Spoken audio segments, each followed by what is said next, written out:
Hello guys, अस्सलाम वालेकुम and welcome back to my channel. कैसे हैं आप सब लोग? अल्लाह पाक का शुक्र, मैं बिल्कुल ठीक ठाक एवन फिट आप सबकी दुआओं के साथ, और मुझे उम्मीद है आप सब भी खैरियत से होंगे। तो जी फाइनली काफ़ी देर बाद हम लोग का फाइनली प्लान बना कि चलो जी बारबेक्यू करते हैं, लेकिन कहीं बाहर जाकर। तो उस दिन लकीली मौसम भी बहुत अच्छा था, ऐसी बात नहीं है जैसे अभी कड़क धूप बाहर जी पड़ रही है और हम लोग जी बारबेक्यू के लिए निकले, ऐसी बात नहीं थी। और यहाँ पर जी इस दिन लकीली एक तो ऑफ था और ऊपर से जी थी मौसम भी बहुत अच्छा था, तो हम लोगों ने यही डिसाइड किया और जा रहे हैं हम जी इन लॉज के साथ।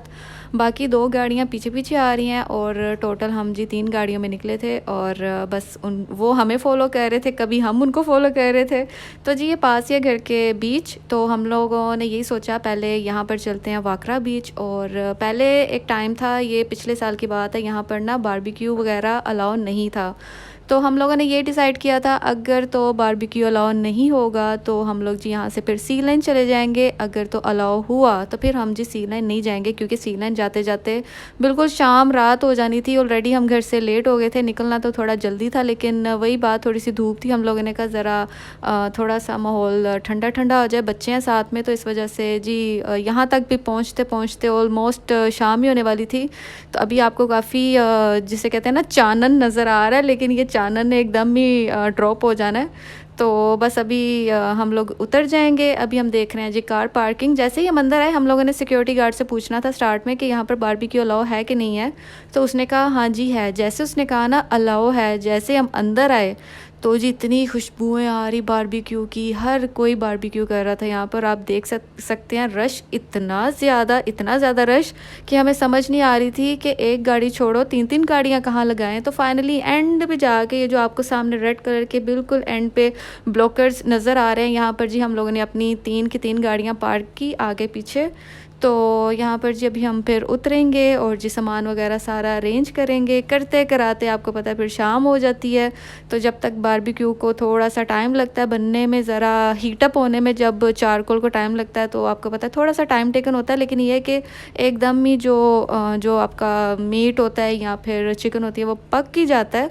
लेकिन ये है कि मौसम भी बहुत अच्छा था और बहुत मज़ा आया। काफ़ी देर बाद, बल्कि अरसे बाद हम लोग जी सारे मिल के गए थे बारबेक्यू करने। और सबसे पहले तो हम लोगों ने स्नैप्स बनाई और पिक्चर्स वगैरह क्लिक की, क्योंकि यही टाइम था जिसमें हम पिक्चर्स वगैरह क्लिक कर सकते थे। और सुबह सुबह का टाइम ही होता है, फिर शाम जब हो जाए तो आपको पता है फिर सारे काले काले नज़र आते हैं। तो जी अम्मियों शम्मियों को सारा हमने बिल्कुल साइड पे बिठा दिया था और आप देख सकते हैं सारे का सारा साजो सामान। और जब तक के बारबेक्यू बन रहा था हम लोगों को लग गई थी भूख, और आप देख सकते हैं कि माशाल्लाह एकदम से शाम हो गई थी। और यहाँ पर जी हम सैलड जो है वो एंजॉय कर रहे हैं और साथ साथ गप्पे शप्पे मार रहे हैं, एंजॉय कर रहे हैं। और साथ ही जी जो मेरे जेठ हैं और मेरे हस्बैंड, वो दोनों भाई मिलकर कर रहे हैं बारबेक्यू। उन्होंने लगा लेना था और ये रहा जी बारबेक्यू। साथ में हम लोग लेकर गए हुए थे लाइट। माशाल्लाह हम जिस लाइट के नीचे बैठे थे ना पहले, क्योंकि यहाँ पर लाइट्स हैं सोलर सिस्टम के साथ चलती हैं, तो कोई लाइट चल रही थी और कोई बिल्कुल ना ख़त्म हो गई थी। तो हम जिस लाइट के नीचे बैठे थे वो थोड़ी देर ही चली और ख़ुद ही जी ऑफ हो गई। लेकिन थैंक गॉड मेरे हस्बैंड जी लेकर गए हुए थे साथ में लाइट। और हम लोग जब भी जाते हैं, आपको क्योंकि पता नहीं होता, शाम तो हो ही जाती है एनीवे जितने टाइम तक हम घर से निकलते हैं। लेकिन लाइट शाइट साथ हो ना, तो फिर आप जहाँ पर भी बैठे होते हैं ना, तो वहाँ पर आप जी लाइट अगर हो तो ईज़िली आप कर लेते हैं टैकल।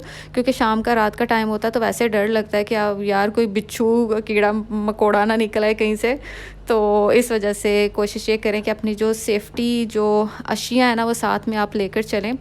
तो जी यहाँ पर करते करते कुछ 1-2 बेचारे ड्रम स्टिक नीचे गिर गए थे, लेकिन इट्स ओके। तो हमें यही था, बहुत तेज़ की भूख लगी हुई थी, इसलिए कोशिश यही कर रहे थे दोनों भाई कि जितनी हो सकता है ना इस ग्रिल में उतनी चिकन मटन आ जाए। तो जी आप देख सकते हैं मैंने अपनी सिस्टर को हुरिया पकड़ाई है। मैंने कहा ज़रा तुम भी प्रैक्टिस करो ना बहन, जब तुम्हारी शादी होनी है तुम्हें पता चले कि बच्चे कैसे संभालते हैं। तो जब मैं उसको ऐसी बात करती है ना अपनी छोटी सिस्टर को, तो वो एक ही बात करती है, कहती है मुझसे बड़ी 2 बहनें हैं, इनके इतने बच्चे मैंने संभाल लिए हैं, तुम बहनों के मैंने बच्चों की इतनी शॉपिंग कर ली है कि अब मुझे मेरे बच्चों की आंखें बंद करके मुझे पता चल जाएगा किस टाइम उनको क्या चाहिए। तो जी यही चीज़ होती है, जो छोटे बहन भाई होते हैं ना उनको पहले से एक्सपीरियंस हो जाता है हमारे बच्चे पकड़ के। तो जी बातों ही बातों में पता नहीं चला और मेरे व्लॉग का यहाँ पर हो चुका है दी एंड। और इसी के साथ मिलूंगी अपनी आने वाली नेक्स्ट वीडियो में। तब तक के लिए अपना बहुत सारा ख्याल रखें, हम सबको अपनी दुआओं में याद रखें। अल्लाह हाफिज़।